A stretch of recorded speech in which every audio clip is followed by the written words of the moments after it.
பார்த்தீங்கன்னா பேசிக் வந்து சால்ட். அப்போ என்ன அதிகமாக இருக்கணும் இந்த இடத்துல?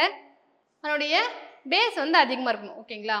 பேசிக் salts are formed by the partial replacement of hydrogen. முன்ன பார்த்தது ஹைட்ரஜன் அயான், அது ஆசிடு.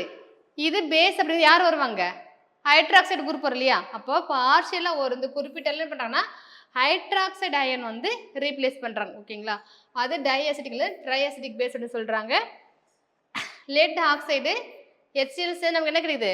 லெட் ஆக்சைடு குளோரைடோ H2O நமக்கு கிடைக்குது. ஓகேங்களா? அடுத்து பார்த்தீங்கன்னா டபுள் சால்ட், இரட்டை உப்புக்கள். ஓகேங்களா? ஸோ இதை மட்டும் கவனிச்சாங்க. நான் நெக்ஸ்ட்டு சொல்லும்போது மட்டும் நோட் பண்ணிக்கோங்க, முக்கியமானது மட்டும். ஓகேங்களா? டபுள் சால்ட் என்ன சொல்கிறாங்கன்னா காம்பினேஷன் ஆஃப் சேச்சுரேட்டட் சொல்யூஷன், அதாவது ரெண்டு சிம்பிள் சால்ட் வந்து ஈக்குவல், அந்த மாலிகுலர் இது இருக்கு இல்லையா, ரெண்டு ஈக்குவலாக இருக்கிறது என்ன பண்ணுறாங்க? ஒன்றா வந்து சேர்த்துறாங்க. ஓகேங்களா? Two simple salt in equal இவிகை மோலர் ரேஷியோ வளருது படிகமாக்குவாங்க இல்லையா, அந்த காய்ச்சி படிகமாக்குறது சொல்லுவாங்க இல்லையா, அந்த மூலமாக என்ன பண்ணுறாங்கன்னா ரெண்டு சால்ட்டை கரெக்டாக அந்த ரேஷியோ வந்து கரெக்டாக எடுத்து என்ன பண்ணுறாங்கன்னா இந்த சால்ட்டை வந்து உருவாக்குறாங்க. அதை டபுள் சால்ட். ஓகேங்களா?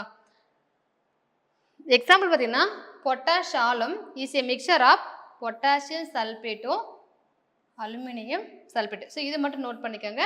டபுள் சால்ட்டுக்கு எக்ஸாம்பிள் வந்து பொட்டாஷ் ஆலம், இரட்டை உப்புக்கு எக்ஸாம்பிள் எழுதிக்கோங்க பொட்டாஷ் ஆலம் அப்படின்னு போட்டு, அது பொட்டாஷ் படிக்கிறேன். இது எப்படி உருவாக்குறாங்கன்னா பொட்டாசியம் சல்பேட்டோ அலுமினியம் சல்பேட். ஓகேங்களா? ஒருவேளை இரட்டை உப்புக்கள் அப்படின்னு சொல்லிட்டு கொஸ்டின் கேட்குறாங்கன்னா நமக்கு ஆப்ஷன் என்ன கொடுத்துருப்பாங்கன்னா பொட்டாஷ் ஆலம் வந்து கொடுத்துருப்பாங்க. ஓகேவா?